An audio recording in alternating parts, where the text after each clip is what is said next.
আসসালামু আলাইকুম, welcome to my new video.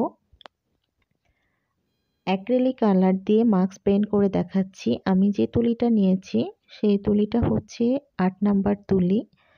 আহ, এটা কিন্তু রাউন্ড সেটের তুলি, বাট যখন নতুন অবস্থায় থাকে তখন কিন্তু এই জিনিসটা অনেক সোজালো থাকে। আমাদের কাজ করার উপর ডিপেন্ড করে তুলিটা কিন্তু পরবর্তীতে উম আমাদের হচ্ছে রাউন্ড শেপের জন্য সাধারণত এই তুলিগুলো ইউজ করে থাকি।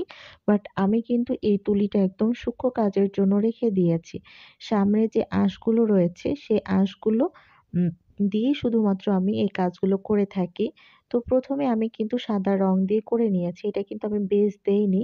কারণ আমি পরে যে বার্নসিনা কালারটা দিয়েছি সেই কালারটা সাদা রঙের সাথে মিক্সড করে হালকা একটা কালার এসেছে, যা আমাকে কাঠ কালারের মতো একটা কালার দিয়েছে। আমি যখনই পোস্ট করি তখনই সবাই আমাকে প্রশ্ন করেন, আপু আপনি কিভাবে কাজটা করেছেন? তো আমি এখানে ওই বার্নসিনা রংটা দিয়ে থাকি। বার্নসিনা বলতে এটা কিন্তু আপনাদের অ্যাক্রিলিক কালারের মধ্যে থাকে। আপনার নাম পড়ে না যার কারণে বুঝতে পারেন না, বাট দেখলে বুঝতে পারবেন যে এটা আমি কোন রংটা ইউজ করেছি।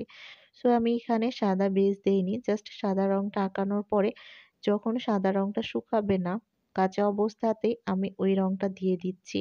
তাহলে আমি যদি হালকা করতে চাই তাহলে আমি আরেকটু সাদা রং দিয়ে আবার তার উপর করব, আর যদি না করতে চাই তাহলে আমি শুধুমাত্র ওই কালারটা দিয়ে আমি ডাল কালার করে নেব। তো আমি এবার আমার মানে পছন্দ মতো আমি যে ফুলটা আঁকছি সেই ফুলটা আপনারা দেখতে থাকুন।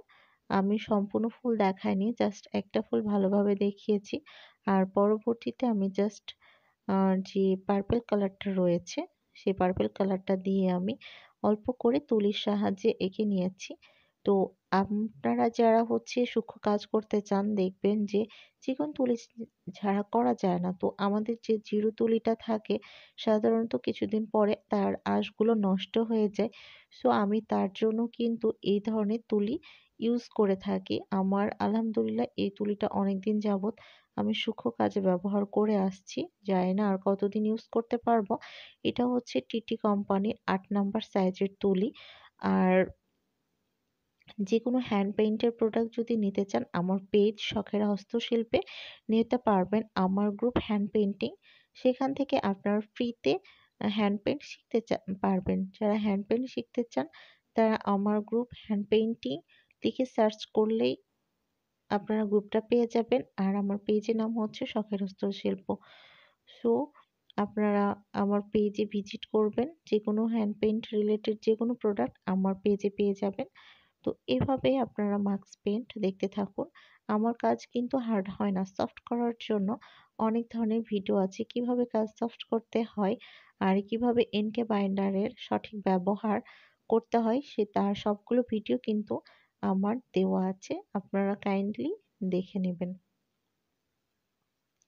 আসলে এটা কোনো ফুল না, আমি জাস্ট একটা নিজের মতো করে পেইন্ট করেছি। আমার ম্যাক্সিমাম মার্কস গুলো নিজের মতো করে মনের মতো করে একটা আর্ট করা।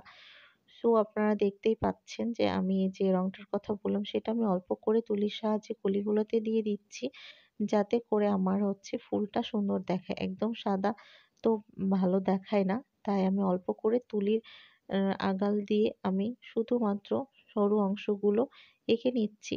তাতে দেখুন যে অনেক সুন্দর একটা শেপ আসবে ফুলটার।